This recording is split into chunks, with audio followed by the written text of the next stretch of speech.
A kú dédé àsìkò yìí, a kú kó lè dá yóò rọrùn fún wa lágbára Ọlọ́run.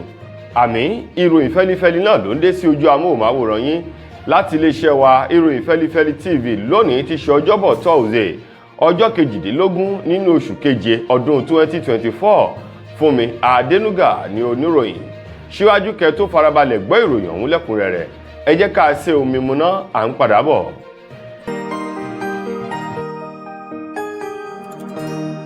Ìròyìn Feli-feli TV,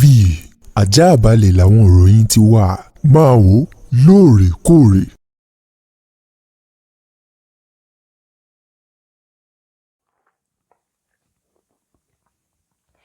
Ẹ káàbọ̀ padà, ìròyìn fẹ́lifẹ́li ọ̀hún rèé lẹ́kùnrẹ́rẹ́. Àwọn ọmọ Ilegbimo aṣojú-ṣòfin orílẹ̀-èdè wa Nàìjíríà ẹlẹ́ẹ̀kẹwàá, àwọn mà ni wọ́n ti gbé ìgbésẹ̀ akin pẹ̀lú ìgbésẹ̀ kan èyí tí wọ́n gbé lónìí tí ṣe ọjọ́bọ̀ Thursday nípa jíjá owó oṣù wọn èyí tí wọ́n ń gbà lóṣooṣù wálẹ̀ tí wọ́n fi ìdá 50 kúrò nínú ọgọ́rùn-ún 50% èyí tí wọ́n ní àwọn yọ kúrò nínú owó oṣù àwọn fún àtìlẹ́yìn láti ṣe ìrànwọ́ fún ìjọba àpapọ̀ kí ebi èyí tó ń pa orílẹ̀-èdè Nàìjíríà àti ọ̀wọ́n gógó oúnjẹ yìí kó lè faradẹrùn fún gbogbo àwọn mùtúmùwà mẹ̀kúnnù ilẹ̀ yìí wọ́n ní àwọn ti géwó oṣù àwọn pẹ̀lú ìdá 50 kí wọ́n sì máa kó gbogbo owó ọ̀hún fún ìjọba àpapọ̀ kí wọ́n lè fi pèsè oúnjẹ ànító àjẹṣẹ́kù àjẹyíra fún àwọn ọmọ Nàìjíríà eléyìí tí gbogbo nǹkan ò faradẹrùn fún lórílẹ̀-èdè wa Nàìjíríà. Owó náà eléyìí tó tó mílíọ̀nù 52 ó lé ní mílíọ̀nù ẹgbẹ̀ta náírà 648 million naira ni wọ́n ní àwọn yóò máa fi ṣe àtìlẹ́yìn fún ìjọba àpapọ̀ fún odidi oṣù 6 gbáko ní orílẹ̀-èdè wa Nàìjíríà. Àwọn ọmọ ilé ìgbìmọ̀ aṣòfin náà tó fi ọ̀rọ̀ náà léde lónìí lásìkò tí wọ́n jókòó nílé aṣòfin wọn láti lè máa wo ọ̀nà àbáyọ sí àìríjẹ àìrímu eléyìí tó ń da orílẹ̀-èdè Nàìjíríà láàmú, èyí tí gbogbo nǹkan nira láti jẹ láti mu fún ọ̀pọ̀lọpọ̀ àwọn ọmọ orílẹ̀-èdè yìí látàrí ẹ̀kún owó orí epo èyí tí wọ́n yọ. Ọ̀kan nínú àwọn aṣòfin náà tó wá láti ìpínlẹ̀ Ògùn èyí tí orúkọ rẹ̀ ń jẹ́ Honorable Isiaka, òun ló mú àbá ọ̀hún wá tí gbogbo àwọn aṣòfin tó jẹ́ akẹgbẹ́ rẹ̀ tí wọ́n sì tẹ́wọ́ gbà á. Ní báyìí àwọn ọmọ ilé ìgbìmọ̀ aṣojú-ṣòfin ilẹ̀ wa ni wọ́n ní kí wọ́n máa gé owó oṣù àwọn pẹ̀lú bí wọ́n sì ṣe gbé ìgbésẹ̀ náà ni wọ́n ti pa láṣẹ fún ìgbìmọ̀ èyí tí wọ́n gbé kalẹ̀ nílé ìgbìmọ̀ aṣojú-ṣòfin náà èyí tó rí sí ọ̀rọ̀ owó oṣù, ìwà àti ìgbé ayé ìrọ̀rùn àwọn ọmọ ènìyàn tó fi mọ́ ohun gbogbo tó ní ṣe pẹ̀lú ìṣúná owó láti bẹ̀rẹ̀ nínú oṣù èyí tí a wà nínú rẹ̀ yìí kí wọ́n máa yọ ìdá 50 kúrò nínú owó oṣù àwọn èyí tó sì jẹ́ wípé odidi oṣù 6 gbáko ni wọ́n ní àwọn yóò fi ṣe àtìlẹ́yìn fún ìjọba àpapọ̀ orílẹ̀-èdè wa Nàìjíríà. Àwọn gómìnà lábẹ́ ọ̀búrẹ́là ẹgbẹ́ òṣèlú PDP ní orílẹ̀-èdè yìí, àwọn mà ni wọ́n ti bu ẹnu àtẹ́ lu ètò ìṣèjọba ààrẹ Bọ́lá Ahmed Tinubu àti ẹgbẹ́ òṣèlú APC gẹ́gẹ́ bí àwọn ẹgbẹ́ gómìnà ọ̀hún lábẹ́ ọ̀búrẹ́là PDP Governor Forum eléyìí tí ìpàdé náà wáyé lónìí. Níbẹ̀ ni wọ́n ti sọ di mímọ̀ nígbà tí ọ̀kan nínú àwọn gómìnà náà tó ń wo òye lórí bí nǹkan ti ń lọ. Wọ́n ní gbogbo iṣẹ́ dáadáa èyí tí òṣèlú PDP tí wọ́n ti fi ọdún bíi 16 ṣe sílẹ̀ tí gbogbo rẹ̀ sì ti ń tùbà tó ti ń tùṣẹ́ fún orílẹ̀-èdè Nàìjíríà ìmà ní àwọn ẹgbẹ́ òṣèlú APC láti ìgbà tí ààrẹ àná Muhammadu Buhari tó ti gba ìṣàkóso agbára lọ́wọ́ Goodluck Ebele Jonathan látọdún 2015 títí di wákàtí àti ọ̀wọ̀ yìí ní nǹkan ò ti fara rọ mọ́ ní orílẹ̀-èdè wa Nàìjíríà. Àwọn gómìnà ọ̀hún lábẹ́ ọ̀búrẹ́là PDP Governors Forum eléyìí tí wọ́n sọ ọ̀rọ̀ náà bóde lẹ́yìn ìpàdé kan tí wọ́n ṣe lónìí láti rí gómìnà ìpínlẹ̀ Enugu gómìnà Ubah èyí tó bu ẹnu àtẹ́ lu gbogbo wàhálà eléyìí tí ó ti lè jẹ́ kí nǹkan ó sọdọ kí nǹkan ó sì dá èyí tí ẹgbẹ́ òṣèlú PDP ti ṣe sẹ́yìn, èyí tó wá jẹ́ pé àwọn ẹgbẹ́ òṣèlú APC ni wọ́n bà gbogbo rẹ̀ jẹ́ ni wọ́n ní pẹ̀lú bí nǹkan ti ń lọ yìí àfàìmọ̀ làwọn ọmọ orílẹ̀-èdè Nàìjíríà wọn ò ní bínú wọn ní fárígá o. wọ́n ní ṣùgbọ́n o àgbàrá ò ní sọ wípé òun ò ní gba ilé, onílé ni ò ní fún àgbàrá láàyè. àwọn ẹgbẹ́ gómìnà ọ̀hún lábẹ́ ọ̀bùrẹ́là PDP ni wọ́n ti ní àwọn ò wá nígbà kí wọ́n lajúlẹ̀ kí tàlùpọ̀ kò wọ́ láti lè jẹ́ kí ẹgbẹ́ òṣèlú APC kí wọ́n ba nǹkan jẹ́ mọ́ àwọn lọ́wọ́ o. wọ́n wá ní bí ọ̀rọ̀ bá ti rí báyìí ọmọdé gbọ́n àgbà gbọ́n ńlá fi dálẹ̀ ẹ̀fẹ̀. wọ́n ní bọ́rọ̀ bá kan òkè bó kanlẹ̀ ó níbìkan àgbégbà, wọ́n níbìkan àgbégbà òun làwọn yóò fi sí abẹ́ ìwé ètò wọn ní àgbàlagbà fi ń jẹ ẹ̀kọ́ o. àwọn owó sì wá ọ̀nà àbáyọ láti lè jẹ́ kí gbogbo nǹkan tó wọ́n gógó lórílẹ̀‐èdè Nàìjíríà yìí kó di ìtura fún gbogbo mùtúmùwà. àwọn gómìnà ọ̀hún lábẹ́ ọ̀bùrẹ́là PDP wọ́n bu ẹnu àtẹ́ lu ètò ìṣèjọba APC lórílẹ̀‐èdè Nàìjíríà gẹ́gẹ́ bí àkóbá àdábá eléyìí tó ti kan orílẹ̀‐èdè Nàìjíríà báyìí o. wọ́n wá ní ọ̀kan ṣoṣo èyí tí ààrẹ Tinubu ṣe tinú àwọn fi dùn iná ni bí wọ́n ṣe fún àwọn ìjọba ìbílẹ̀ láti lè máa ṣohun gbogbo lápò ara wọn, bákan náà kí wọ́n máa gba owó wọn tààrà. wọ́n ní ìgbésẹ̀ yìí àwọn náà fọwọ́ sí o. lákòótán nínú ọ̀rọ̀ àwọn gómìnà ọ̀hún lábẹ́ ọ̀bùrẹ́là PDP nínú ìpàdé wọn tó wáyé lónìí, wọ́n ké sí Tinubu o. wọ́n ní kó tètè gbé ìgbésẹ̀ èyí tí ayáró fi tu gbogbo ọmọ Nàìjíríà kó má bàdí pé ohun tí wọ́n rò yóò ba eléyìí tí wọ́n rò jẹ́. ìjọba àpapọ̀ orílẹ̀-èdè wa Nàìjíríà ìmà ni wọ́n ti pa láṣẹ eléyìí tí wọ́n ní àjọ jáàmbù wọn ò gbọ́dọ̀ fún àwọn ọmọ akẹ́kọ̀ọ́ èyí tí ọjọ́ orí wọn sì wà lábẹ́ ọdún 18 o. wọn ò gbọ́dọ̀ fún wọn láàyè láti jókòó kọjá ààbù tí wọn yóò ṣe wọlé ẹ̀kọ́ gíga fáfitì tàbí gbogbo nìṣe. wọ́n ní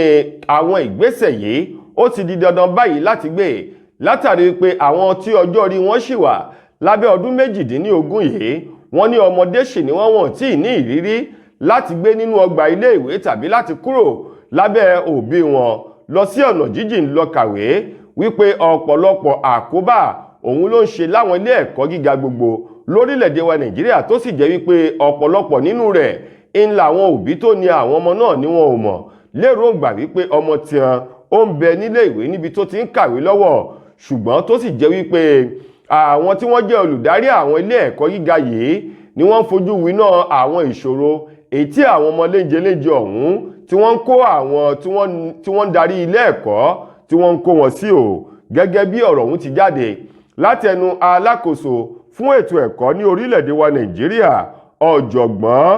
Tahir Mama èyí tó gbọ́ ọ̀rọ̀ náà jáde lórúkọ ìjọba àpapọ̀ sọ di mímọ̀ wípé ó ti di èèwọ̀ báyìí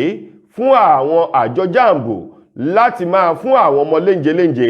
èyí tí ọjọ́ orí wọn ó sì wà lábẹ́ ọdún 18 láti fún wọn láàyè kí wọ́n jókòó kọ jáàmbù ní orílẹ̀-èdè wa Nàìjíríà. nínú ọ̀rọ̀ Mama èyí tó sọ níbi ètò kan èyí tó ní í ṣe tó kó àjọ jáàmbù àti ètò ẹ̀kọ́ tó kó wọn jọ èyí tí ó jẹ́ ti ọdún 2024 yìí ló ti sọ̀rọ̀ náà jáde o. ó ní iṣẹ́ ti délẹ̀ báyìí láti ṣe fún àjọ jáàmbù láti rí dájú wípé wọ́n mọ ọjọ́ orí àwọn ọmọ tó ń gba fọ́ọ̀mù èyí tí wọ́n fẹ́ fi ṣe ìdánwò àṣewọ ilé ẹ̀kọ́ gíga fáfitì lórílẹ̀‐èdè wa Nàìjíríà, kí wọ́n sì mọ ààyè tí àwọn ọmọ náà wà gẹ́gẹ́ bí ipò ìlera wọn àti ọjọ́ orí wọn. eléyìí yóò tún ṣe àdínkù fún àwọn wàhálà èyí tó ń sodo nílé àwọn ẹ̀kọ́ gíga fáfitì gbogbo ní orílẹ̀‐èdè wa Nàìjíríà. ẹ̀wẹ̀ àwọn ọmọ ilé ẹ̀kọ́ gíga fáfitì ti ìlú Ìbàdàn University of Ibadan UI àwọn mà ní wọ́n jáde bí omi lánàá nílùú Ìbàdàn àná tí ṣe ọjọ́rú Wednesday tí ṣe ọjọ́ 17 nínú oṣù keje ọdún èyí tí a wà nínú rẹ̀ yìí, pẹ̀lú ìwọ́de èyí tí wọ́n ṣe tó gbà wọ́n fún ọ̀pọ̀lọpọ̀ wákàtí níbi tí wọ́n ti ń fi èròǹgbà wọn hàn lórí àìsíná àti owó èyí tí wọ́n fi kún owó iléèwé wọn èyí tí wọ́n ní gbogbo rẹ̀ pátá ló ní wọ́n lára o. gẹ́gẹ́ bí àwọn ọmọ ilé ẹ̀kọ́ gíga fáfitì Ìbàdàn ọ̀hún bí wọ́n ti sọ di mímọ̀, wọ́n ní àwọn ò ríná lò nínú ilé ìgbé àwọn tá a mọ̀ sí student hostel. wọ́n ní ìnira sì ń bá wọn lórí owó gegere èyí tí wọ́n fi kún owó ilé ìwé eléyìí tó sì ní wọ́n lára. wọ́n ní ọ̀pọ̀lọpọ̀ nínú àwọn tí wọ́n jẹ́ akẹ́kọ̀ọ́ yìí ló jẹ́ wípé ọmọ irúwà ògèrè wá ẹni owó tí àwọn òbí wọn kó jọ láti lè fi rán wọn nílé ìwé o. wọ́n wá ní ìgbésẹ̀ yìí jẹ́ ìgbésẹ̀ ọ̀dájú, aláìbìkítà àìnáàánú ọmọlàkejì eléyìí tí ìjọba tí wọ́n gbé tòun ti àwọn olùdarí ilé ẹ̀kọ́ náà láti lè fi owó kún owó iléèwé nírú àsìkò tá a wà yìí tí gbogbo nǹkan nira láti ṣe àti láti jẹmu ní orílẹ̀-èdè Nàìjíríà. Nínú ọ̀rọ̀ náà àwọn ọmọ ilé ẹ̀kọ́ ọ̀hún ni àwọn ti kọ ìwé sí ẹ̀ka eléyìí tó ń rí sí ọ̀rọ̀ gbogbo tó ní ṣe pẹ̀lú irin àti ẹ́ńjìnì nílé ẹ̀kọ́ náà eléyìí tí wọ́n sì ti bèrè láti lè bá àwọn òṣìṣẹ́ mọ̀nàmọ́ná sọ̀rọ̀ kí wọ́n máa fún wọn ní iná ó kéré tán wákàtí 10 lójúmọ́. Yóò tún ṣe àdínkù fún owó tí wọ́n fi ń tan jẹnẹrétọ̀ nílé ẹ̀kọ́ àti lẹ́yìn ọgbà ilé ẹ̀kọ́ náà tó sì jẹ́ wípé kọ̀ báyìí bí ìgbọ́kọ̀ tó fi ẹnu gúnlẹ̀ sí èbúté iná ní gbogbo rẹ̀ ló ń já sí o. Wọ́n ní máfokòmídà ọ̀nà ọjọ́ kan lè yọ̀ ń kọ́.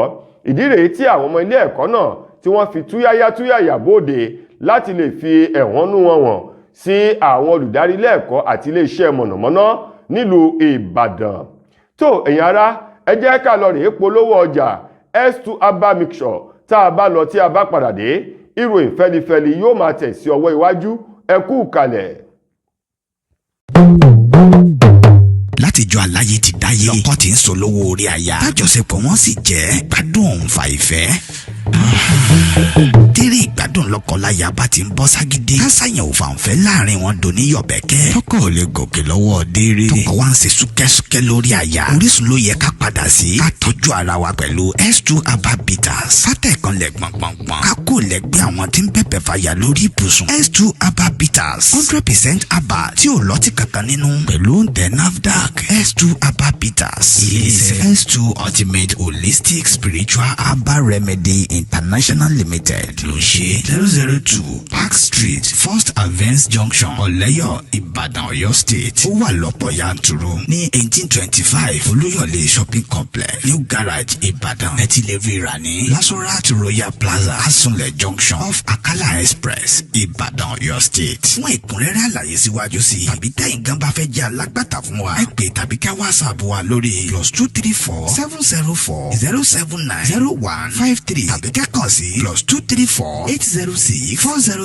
0204. Bákan náà ni ẹ lè kàn sí abroad line wa lórí +353 894 982 845. Ẹ mọ́ gbàgbé wípé ìlera lóògùn ọrọ̀ tó fi já sí wípé ẹ ti lè kàn sí iléeṣẹ́ S2 Aba Mixture fún ìtọ́jú àwọn àìsàn míì lóníran bíi ìfúnpá gíga, diabetes, low sperm count, ìdákọ́lẹ̀, arthritis, bone fat, blood cleansing, rheumatism, infertility àti èyíkéyìí àìsàn tó bá ń bá yín fúnra nínú ara. S2 Aba Bitters ó dára fún ìgbádùn ọkùnrin àtobìnrin.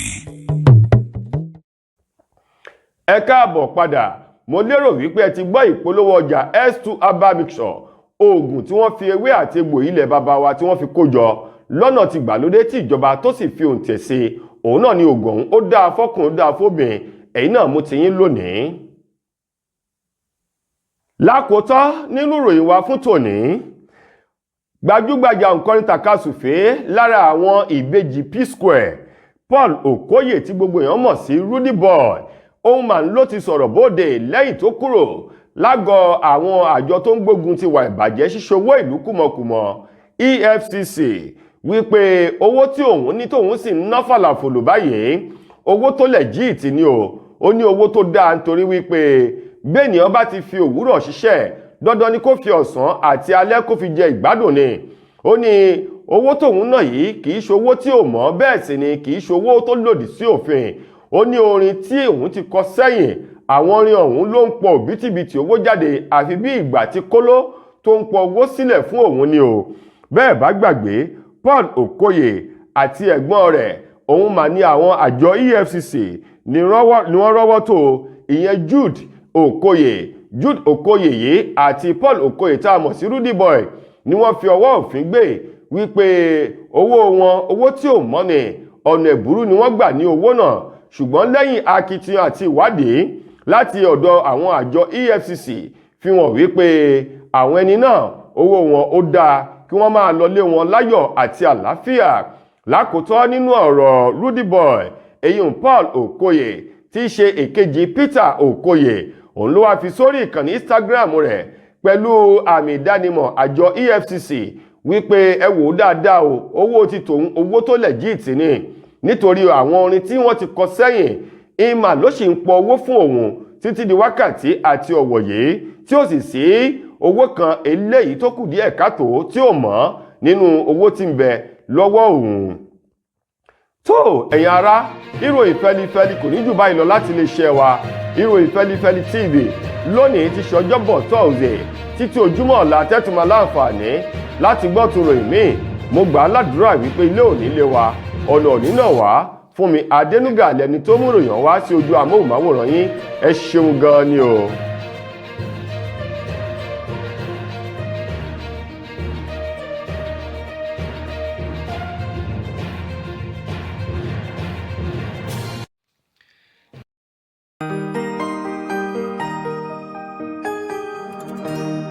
ìròyìn Feli-feli TV